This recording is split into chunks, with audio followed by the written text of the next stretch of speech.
കഴിഞ്ഞ ഭാഗങ്ങളിൽ കുറച്ച് ശ്രേണികൾ പരിചയപ്പെട്ടു. ആ ശ്രേണികളെ എങ്ങനെയാണ് ബീജഗണിത രൂപത്തിലാക്കി മാറ്റേണ്ടതെന്നും മനസ്സിലാക്കി. ഇനി നമ്മുടെ ചർച്ച സമാന്തര ശ്രേണികളാണ്. അതാണ് ഈ പാഠഭാഗത്തിന്റെ പേര് അല്ലേ. അപ്പോ നിങ്ങൾ ആലോചിക്കുന്നുണ്ടോ, നേരത്തെ മനസ്സിലാക്കി വെച്ച ഒരുപാട് ശ്രേണികൾ ഉണ്ടല്ലോ അല്ലെ? അതേതൊക്കെയായിരുന്നു? ഇതാ, ഒന്ന് സമചതുരവുമായി ബന്ധപ്പെട്ട അതിന്റെ വശങ്ങളുടെ ശ്രേണികൾ, ചുറ്റളവ് അതിന്റെ ശ്രേണികൾ, പരപ്പളവ്, വികരണങ്ങൾ, അതുപോലെ ത്രികോണ സംഖ്യകൾ, ജാമിതീയ രൂപങ്ങളുമായി ബന്ധപ്പെട്ട അതിന്റെ അകക്കോണുകൾ, പുറംകോണുകൾ, ഒരു അകക്കോണിന്റെ അളവ്, ഒരു പുറംകോണിന്റെ അളവ്, ഇതിന്റെ എല്ലാം ശ്രേണികളാക്കി മാറ്റിയല്ലോ. ഈ ശ്രേണികളും സമാന്തര ശ്രേണികളും തമ്മിൽ എന്തെങ്കിലും ബന്ധമുണ്ടോ? നമ്മൾ നേരത്തെ കഴിഞ്ഞ ക്ലാസ്സുകളിൽ, കഴിഞ്ഞ ഭാഗങ്ങളിൽ മനസ്സിലാക്കിയ ശ്രേണികൾ, സംഖ്യാശ്രേണികൾ, ആ സംഖ്യാശ്രേണികളും സമാന്തര ശ്രേണികളും തമ്മിൽ എന്തെങ്കിലും ബന്ധമുണ്ടോ? അല്ലെങ്കിൽ നമ്മൾ മനസ്സിലാക്കി വെച്ച ഈ സംഖ്യാശ്രേണികളെല്ലാം സമാന്തര ശ്രേണികളാണോ? അല്ലെങ്കിൽ എന്താണ് സമാന്തര ശ്രേണികൾ അല്ലെ? അപ്പൊ നമുക്ക് അതൊന്ന് പരിശോധിക്കാം. ഒന്നാമത്തെ എന്താ അറിയോ? ഇതാ, സമചതുരവുമായി ബന്ധപ്പെട്ട വശങ്ങളാണ്. വശങ്ങൾ ഏതൊക്കെയാണ് ഇതിനകത്തുള്ളത്? 1, 2, 3, 4 ഇങ്ങനെ പോലെ സമചതുരങ്ങളുടെ വശങ്ങളാണ്. 1 സെന്റിമീറ്റർ വശമുള്ള സമചതുരം, 2 സെന്റിമീറ്റർ, 3 സെന്റിമീറ്റർ, 4 സെന്റിമീറ്റർ ഇങ്ങനെ പോവുകയാണ്. 1, 2, 3, 4. അല്ലെങ്കിൽ ഈ 1, 2, 3, 4 എന്ന് പറയുന്നത് എണ്ണൽ സംഖ്യകളാണ്. നമുക്ക് ഇതിനെ അങ്ങനെ എടുക്കാം വേണമെങ്കിൽ. എണ്ണൽ സംഖ്യകൾ ഇങ്ങനെ പോകുന്നത്. ഈ എണ്ണൽ സംഖ്യകൾ സമാന്തര ശ്രേണികളാണോ? അപ്പൊ ഒരു സംശയം ഉണ്ടല്ലേ, എന്താ അതെന്താണ്, എന്തിനെയാണ് സമാന്തര ശ്രേണി? സംഖ്യാശ്രേണികളെ കുറിച്ച് മനസ്സിലാക്കി, പക്ഷെ ഈ സംഖ്യാശ്രേണികൾ എപ്പോഴാണ് സമാന്തര ശ്രേണികളാണ്? പദം എന്ന വാക്ക് നമ്മൾ പറഞ്ഞല്ലേ, പദം ഇത് ഓരോന്നും പദങ്ങളാണ്, ശ്രേണികളിലെ പദങ്ങളാണ്. 1 ഒന്നാമത്തെ പദം, 2 രണ്ടാമത്തെ പദം, 3 മൂന്നാമത്തെ പദം, 4 നാലാമത്തെ പദം, അങ്ങനെ പോവുകയാണ്. ഇതില് രണ്ടാമത്തെ പദം 2, തൊട്ട് മുമ്പിലത്തെ പദം ഏതാ? 1. ആ 2ൽ നിന്ന് 1 കുറച്ചാൽ എത്രയാ? അത് 1 ആണ്. മൂന്നാമത്തെ പദം എന്താ? 3. തൊട്ടു മുമ്പിലത്തെ രണ്ടാമത്തെ പദം എന്താ? 2. അത് കുറച്ചാൽ എത്രയാ? 1. നാലാമത്തെ പദം 4. തൊട്ടു മുമ്പിലത്തെ പദം 3. അത് കുറച്ചാൽ എത്രയാ? 1. എന്താ പ്രത്യേകത? ഒരു പദത്തിൽ നിന്ന് തൊട്ടു മുമ്പിലത്തെ പദം കുറക്കുമ്പോ കിട്ടുന്ന ആ വ്യത്യാസമില്ലേ, അതിന്റെ ഉത്തരം എല്ലാം എന്താണ്? 1 ആണ്. ഒരേ സംഖ്യയാണ് കിട്ടുന്നത് അല്ലെ? അതായത് ഇവ തമ്മിലുള്ള വ്യത്യാസം, ഇതും തമ്മിലുള്ള വ്യത്യാസം, ഇതും തമ്മിലുള്ള വ്യത്യാസം, ഇതും തമ്മിലുള്ള വ്യത്യാസം എന്താണ്? ഒരേ സംഖ്യയാണ്, തുല്യമാണ്. അങ്ങനെ വരുന്ന സംഖ്യാശ്രേണികളെയാണ് സമാന്തര ശ്രേണികൾ എന്ന് പറയുന്നത്.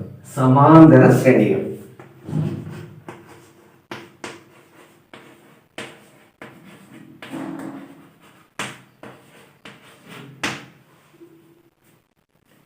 Arithmetic sequences. ഓക്കെ, സമാന്തരം എന്ന വാക്കിൽ തന്നെ അതിന്റെ അർത്ഥമുണ്ട്. സമമായ അന്തരം, തുല്യമായ അന്തരം.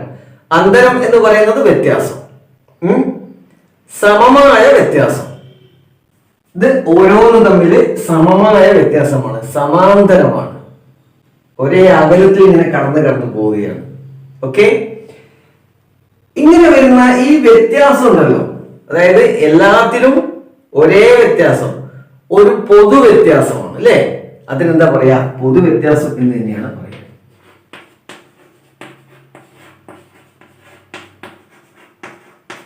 ഇംഗ്ലീഷിലെ കോമൺ ഡിഫറൻസ്.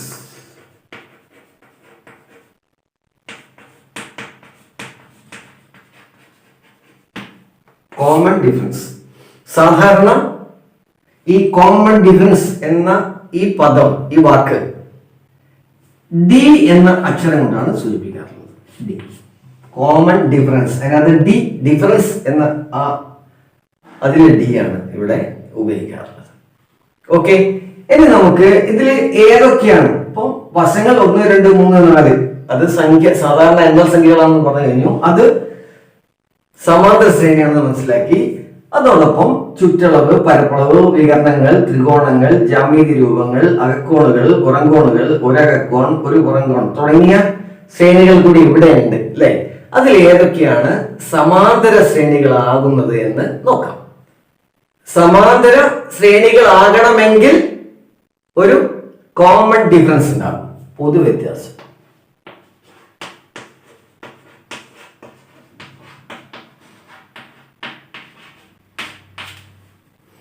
ചുറ്റളവ് എന്തൊക്കെയാ ചുറ്റളവ്? 4, 8, 12, 16. വശം 1 സെന്റിമീറ്റർ ആകുമ്പോ ചുറ്റളവ് 4, 2 സെന്റിമീറ്റർ ആകുമ്പോ 8, 12, 14 ഇങ്ങനെ പോയല്ലോ അല്ലെ. 4, 8, 12, 14. ഇത് സമാന്തര ശ്രേണിയാണോ? ഒന്ന് ആലോചിച്ച് നോക്കൂ, പെട്ടെന്ന് പറയൂ. യെസ്, ശരിയാണ് അല്ലെ. എന്താ ഇതാ 8ൽ നിന്ന് 4 കുറച്ച് എത്രയാ? 4. 12ൽ നിന്ന് 8 കുറച്ച് എത്രയാ? അവിടെയും 4. 16ൽ നിന്ന് 12 കുറച്ച് എത്രയാ? അവിടെയും 4. എല്ലാം അങ്ങനെ 4, 4, 4 ഇതാണ് കോമൺ ഡിഫറൻസ്, പൊതു വ്യത്യാസം അവിടെ എത്രയാ? 4 ആണ് അല്ലെ. അപ്പം ഇതും എന്താണ്? ഈ ചുറ്റളവ് സമചതുരങ്ങളുടെ വശങ്ങൾ ഇങ്ങനെ തരുമ്പോ അതിന്റെ ശ്രേണികൾ നമുക്ക് കിട്ടിയല്ലോ. അതെന്താണ്? ഇവിടെ ഈ ചോദ്യത്തിൽ ഒരു സമാന്തര ശ്രേണിയാണ്. ഇനി പരപ്പളവ് ഏതൊക്കെയാ? 1, 4, 9, 16 ഇങ്ങനെ പോകുകയാണ് അല്ലെ. സമാന്തര ശ്രേണി ആകണമെങ്കിൽ ഇവ തമ്മിലുള്ള വ്യത്യാസം എന്തായിരിക്കണം? ഒന്ന് തന്നെ, ഒരേ സംഖ്യ ആയിരിക്കണം, കോമൺ ആയിരിക്കണം അല്ലെ. വ്യത്യാസം 4ൽ നിന്ന് 1 കുറച്ച് എത്ര കിട്ടും? 3. 9ൽ നിന്ന് 4 കുറച്ച് എത്ര കിട്ടും? 5. 16ൽ നിന്ന് 9 കുറച്ച് എത്ര കിട്ടും? 7. ഇതും തുല്യമാണോ? തുല്യമല്ല. തുല്യമല്ലെങ്കിലോ അത് സമാന്തര ശ്രേണിയുമല്ല, അതിന് പൊതു വ്യത്യാസമില്ല. അപ്പൊ അത് തെറ്റി. സമാന്തര ശ്രേണികൾ ഇപ്പൊ നമുക്ക് ചുറ്റളവ് ശരിയാണ്, പക്ഷെ പരപ്പളവല്ല. അടുത്തെന്താ?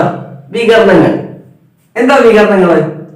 √2, 2 √2, 3 √2, 4 √2 ഇങ്ങനെ പോകുന്നു അല്ലെ. ഇത് വികരണങ്ങൾ.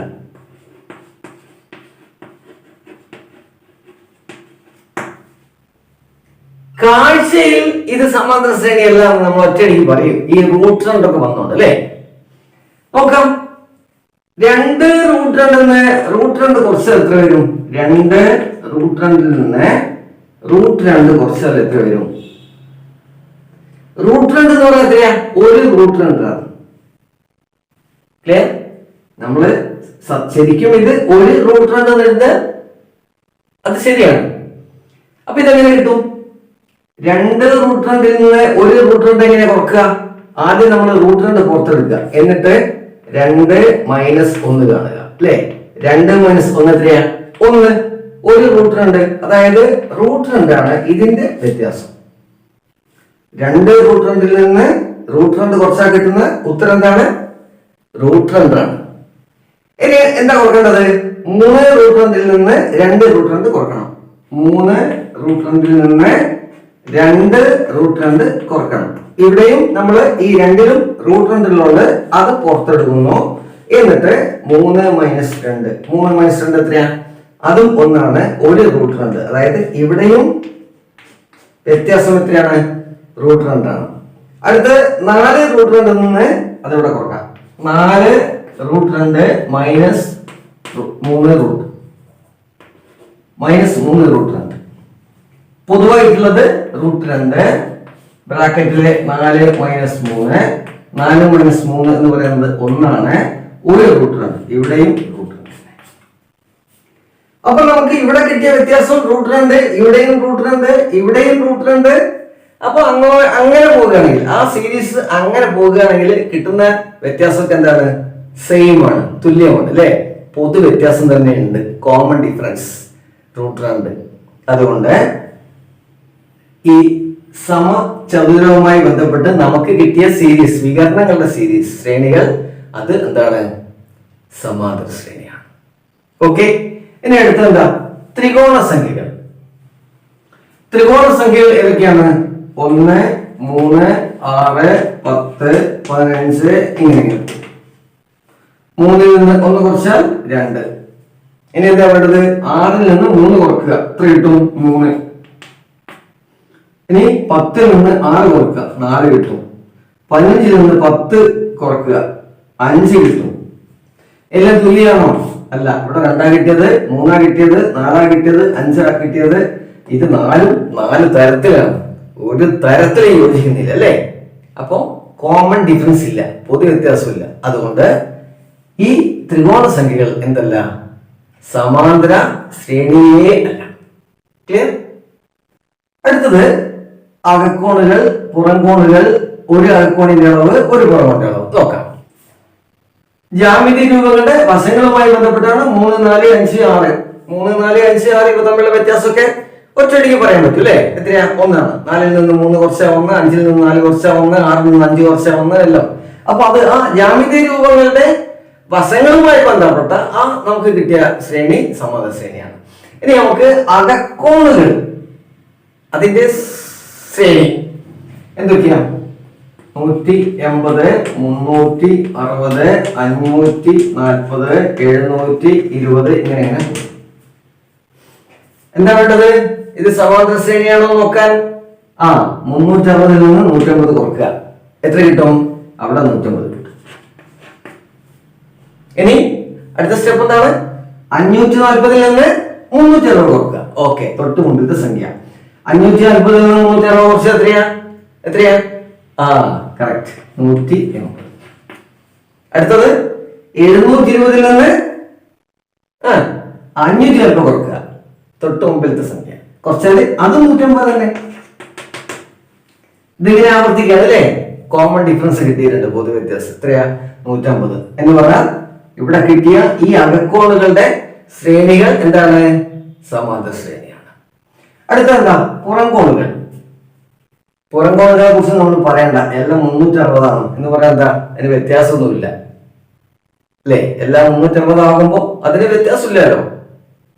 360 മൈനസ് 360 0, 360 മൈനസ് 360 0, അങ്ങനെയാണ് വരുന്നത്. അതുകൊണ്ട് നമുക്ക് അതിനെ ഒരു സമാന്തര ശ്രേണി ഇല്ല, ഒരേ സംഖ്യയാണല്ലോ. 360 എന്ന ഒരു സംഖ്യ മാത്രമാണ്, അതിനെ നമുക്ക് ഒരു ശ്രേണിയായിട്ട് കൂട്ടുന്നതില്ല. ഓക്കെ, അടുത്ത എന്താ? ഒരു അകക്കോണിന്റെ അളവ്. 60, 90, 108, 120 ഇങ്ങനെയാണ്. എന്താ വഴി? 90ൽ നിന്ന് 60 കുറച്ച് എത്രയാണ്? 30. 108ൽ നിന്ന് 90 കുറച്ച് എത്രയാണ്? 18. 120ൽ നിന്ന് 108 കുറച്ച് എത്രയാണ്? 12. ലക്ഷ്യമില്ല. 3 സംഖ്യ വ്യത്യാസം കോമൺ അല്ല, പൊതുവല്ല. അപ്പൊ അത് എന്തല്ല? സമാന്തര ശ്രേണിയല്ല. ഓക്കെ, അടുത്തത് പുറംകോൺ. എത്രയാ? 120, 90, 72, 60 ഇങ്ങനെ പോകും അല്ലേ? പുറംകോണുകൾ 90ൽ നിന്ന് 100 കൊടുക്കുക, 90ൽ നിന്ന് 100 കൊടുക്കുക വേണ്ട അല്ലേ? ആ ചെറിയ സംഖ്യയിൽ നിന്ന് വലിയ സംഖ്യ കൊടുക്കുക. അപ്പൊ എന്താ കിട്ടുക? -30. പിന്നെ 72ൽ നിന്ന് 90 കൊടുക്കുക, -18. 60ൽ നിന്ന് 72 കൊടുക്കുക, -12. എങ്ങനെയാ പോകുന്നത്? ഇത് മൈനസ് ആണ് അല്ലേ? കുഴപ്പമില്ല, മൈനസ് ആണെങ്കിലും ഒരേ സംഖ്യയാണെങ്കിൽ, ഒരേ വ്യത്യാസമാണ് കിട്ടുന്നതെങ്കിൽ അത് സമാന്തര ശ്രേണിയാണ്. പക്ഷേ ഇവിടെ ഇത് 30 ആണ്, -30 ആണ്, ഇത് -18 ആണ്, ഇത് -12 ആണ്. ഓരോന്നും ഓരോ സംഖ്യ ഓരോ വഴിക്ക് പോവാണ്. അപ്പോൾ അത് എന്തല്ല? സമാന്തര ശ്രേണിയല്ല. ഓക്കെ, ഇനി നമുക്ക് അതിനുശേഷമുള്ള കാര്യങ്ങളൊന്ന് നോക്കാം. 7 സംഖ്യാ ശ്രേണികളെ നിങ്ങളെ പരിചയപ്പെടുത്തുന്നു. എന്താ വേണ്ടത്? അത് സമാന്തര ശ്രേണിയാണോ എന്ന് പറയണം. എല്ലാവരും റെഡിയായിരിക്കുക. സ്വന്തം തന്നെ ആലോചിക്കണേ. ഞാനിവിടെ പറയുമ്പോൾ തന്നെ നിങ്ങൾ മനസ്സിലെ അതിന്റെ ഉത്തരം കാണാൻ വേണ്ടി സ്വന്തമായി തന്നെ ആലോചിച്ച് നോക്കുക. ഞാനിവിടെ ചോദ്യവും ഉത്തരവും പറയും, പക്ഷെ നിങ്ങൾ എന്ത് ചെയ്യാം, അതേസമയം തന്നെ ആലോചിച്ച് നിങ്ങളുടേതായ ഉത്തരം ഒന്ന് കണ്ടുപിടിക്കണേ. എന്നിട്ട് ഞാൻ പറഞ്ഞ ഉത്തരവും നിങ്ങളുടെ ഉത്തരവും തമ്മിൽ ഒന്ന് താരതമ്യം ചെയ്ത് നോക്കുക. എന്നാൽ വേഗത്തില് ഇത് പഠിക്കാൻ പറ്റും. ഓക്കെ, ഇതാ 7 ചോദ്യം. അതിൽ ഒന്നാമത്തെ ചോദ്യം എന്താ? ഒറ്റ സംഖ്യകളുടെ ശ്രേണി, ഇരട്ട സംഖ്യകളുടെ ശ്രേണി, ഒറ്റ സംഖ്യകളുടെ പകുതിയായ ഭിന്നസംഖ്യകളുടെ ശ്രേണി, രണ്ടിന്റെ കൃതികളുടെ ശ്രേണി, എണ്ണൽ സംഖ്യകളുടെ വിൽക്രമങ്ങളുടെ ശ്രേണി, അഭാജ്യ സംഖ്യകളുടെ ശ്രേണി, ഒരു ശ്രേണിയുടെ ബീജഗണിത രൂപം x സമം 2n² പ്ലസ് 3n പ്ലസ് 4. ഇതൊരു ബീജഗണിത രൂപമാണ്. ആ ബീജഗണിത രൂപം അനുസരിച്ച് നമ്മളൊരു സംഖ്യാശ്രേണി ഉണ്ടാക്കണം. എന്നിട്ട് ആ സംഖ്യാശ്രേണി സമാന്തര ശ്രേണിയാണോ എന്ന് പറയണം. അപ്പൊ തുടങ്ങാം. ഒന്നാമത്തെ എന്താണ്? ഒറ്റ സംഖ്യകളുടെ ശ്രേണി. ഒറ്റ സംഖ്യകൾ ഏതൊക്കെയാ? 1, 3, 5, 7, 9, 11 ഇങ്ങനെ. ഉത്തരം കിട്ടിയോ? എന്താണ്? സമാന്തര ശ്രേണിയാണെന്ന് കിട്ടിയില്ലേ? അത് എളുപ്പം കണ്ടുപിടിക്കാൻ പറ്റും. 3-ൽ നിന്ന് 1 കുറച്ചാൽ 2, 5-ൽ നിന്ന് 3 കുറച്ചാൽ 2, 7-ൽ നിന്ന് 5 കുറച്ചാൽ 2, 9-ൽ നിന്ന് 2 കുറച്ചാൽ 9-ൽ നിന്ന് 7 കുറച്ചാൽ 2, 11-ൽ നിന്ന് 9 കുറച്ചാൽ 2. എല്ലാം പൊതു വ്യത്യാസം ഉണ്ട് 2. അതിന്റെ വ്യത്യാസം 2. അത് പൊതുവാണ്, കോമൺ ആണ്. കോമൺ ഡിഫറൻസ് കിട്ടിയിട്ടുണ്ട്. ഈ ഒറ്റ സംഖ്യകളുടെ ശ്രേണി സമാന്തര ശ്രേണി. അടുത്തെന്താ? ഇരട്ട സംഖ്യകൾ ഏതൊക്കെയാ? 2, 4, 6, 8, 10 ഇങ്ങനെ. 4-ൽ നിന്ന് 2 കുറച്ചാൽ 2, 6-ൽ നിന്ന് 4 കുറച്ചാൽ 2, 8-ൽ നിന്ന് 6 കുറച്ചാൽ 2, 10-ൽ നിന്ന് 8 കുറച്ചാൽ 2. എല്ലാം 2 കൂടി കൂടിയാണല്ലോ പോകുന്നത്. അപ്പൊ അതിന് പൊതുവായ ഒരു വ്യത്യാസം നമ്മളെ ഒറ്റ കാഴ്ചക്ക് തന്നെ കിട്ടിയിട്ടുണ്ട്. സമാന്തര ശ്രേണിയാണ്. കറക്റ്റ്.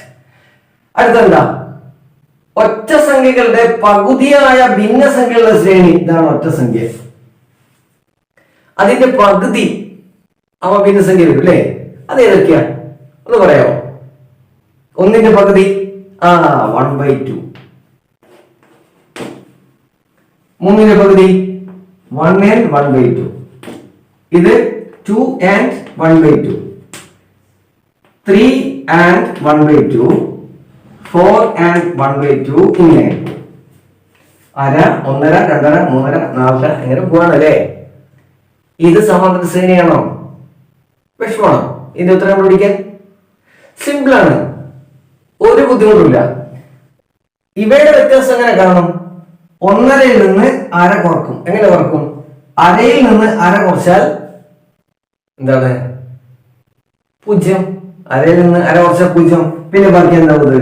അവിടെ 1. ഇതാണ് വ്യത്യാസം, ഇതിന്റെ വ്യത്യാസം. 2.5-ൽ നിന്ന് 1.5 എങ്ങനെ കുറക്കും?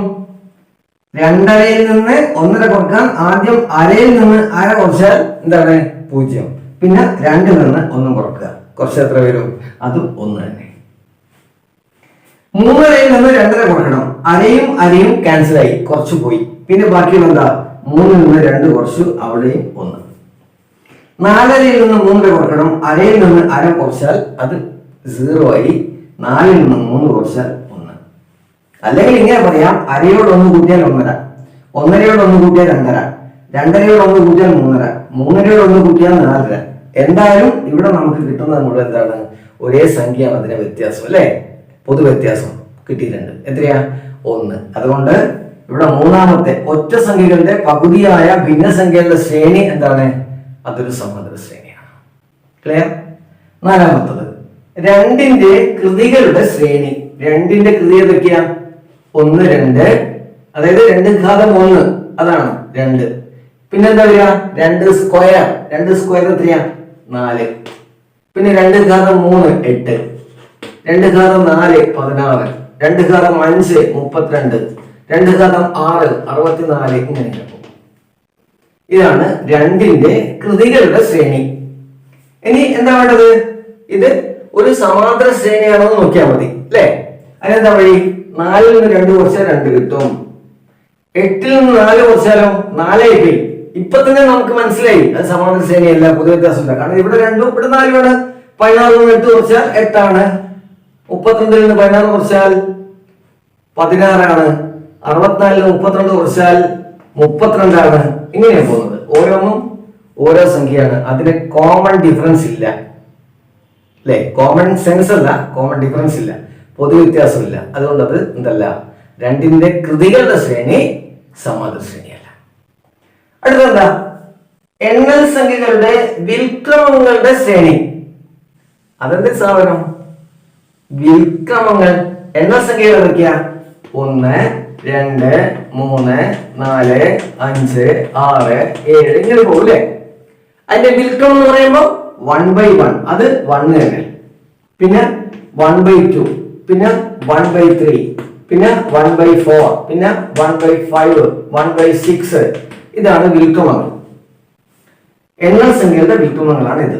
1, 1/2, 1/3, 1/4, 1/5, 1/6 ഇങ്ങനെ പോകും അല്ലെ? അരയിൽ നിന്ന് 1 കുറക്കുമ്പോ എത്ര വരും? -1/2. അതാണ് അതിന്റെ വ്യത്യാസം. ഇനി 1/3 നിന്ന് 1/2 കുറച്ച് വെക്കുക. 1/3 -1/2. നമുക്ക് ഇത് മാത്രമേ കണ്ടാൽ മതി ആ തൽക്കാലം. ഇതെങ്ങനെ കുറക്കും? എങ്ങനെ കുറക്കും? എന്താ വഴി? ഇവ തമ്മിൽ ഗുണിക്കുക, ഇവ തമ്മിൽ ഗുണിക്കുക, ഇവ തമ്മിൽ ഗുണിക്കുക. 2 ഗുണിക്കണം 1 എത്രയാ?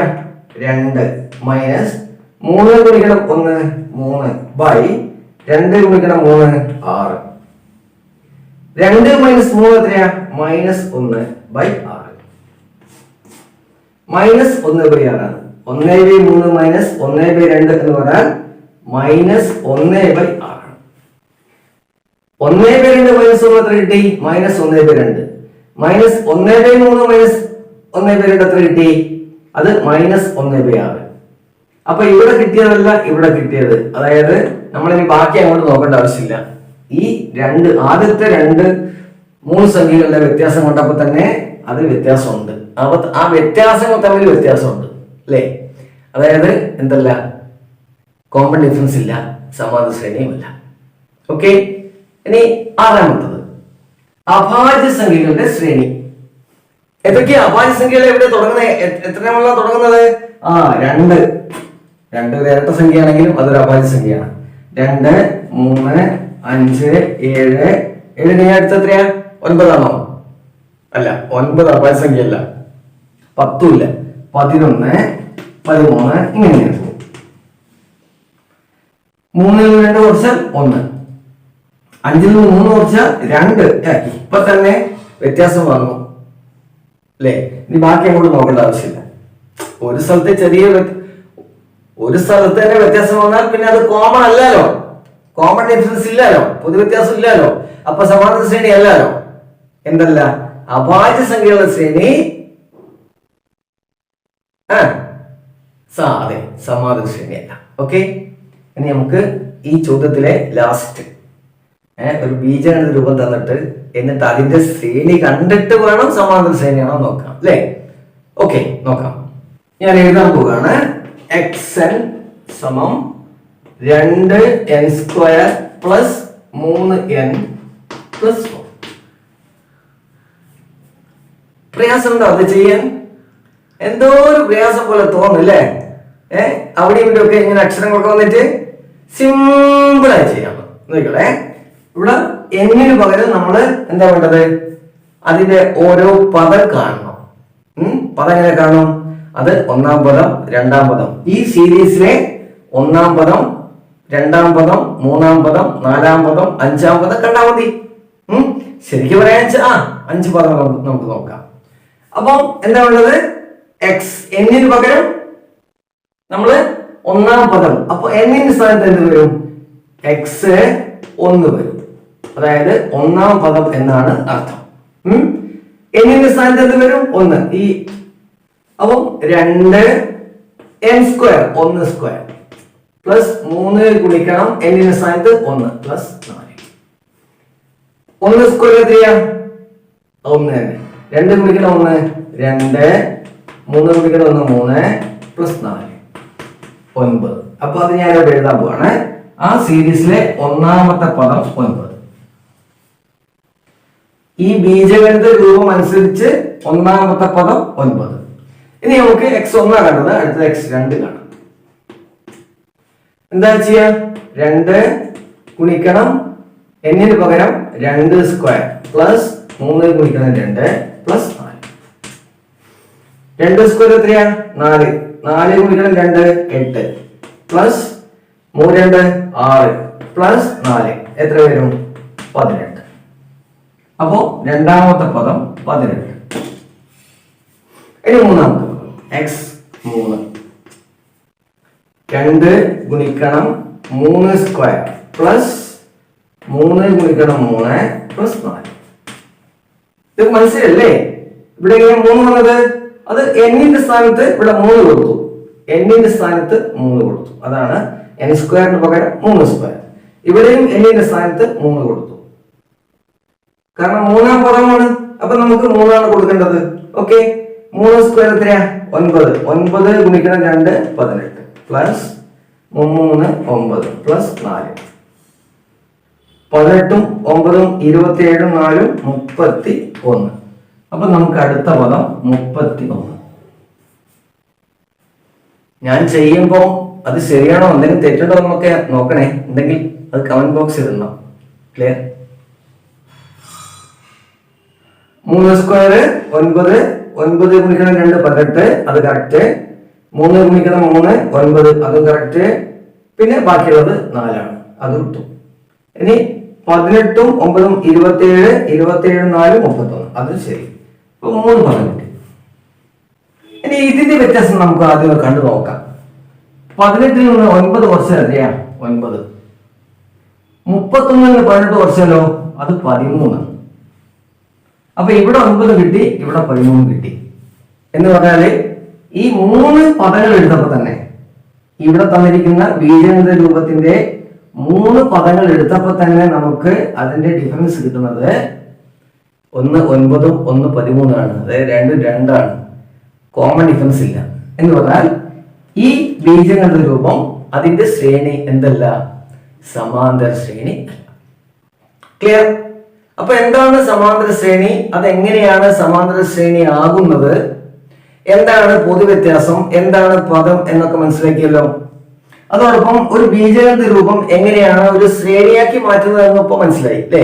ഇനിയും ധാരാളം വ്യത്യസ്തങ്ങളായ ശ്രേണികളുണ്ട്. ആ ശ്രേണികളൊക്കെ സമാന്തര ശ്രേണിയാണോ, എങ്ങനെയാണ് സമാന്തര ശ്രേണി ആകുന്നത് എന്നുള്ള ക്ലാസ്സുകൾ നമുക്ക് അടുത്ത ഭാഗങ്ങളിൽ കാണാം. ഓക്കെ.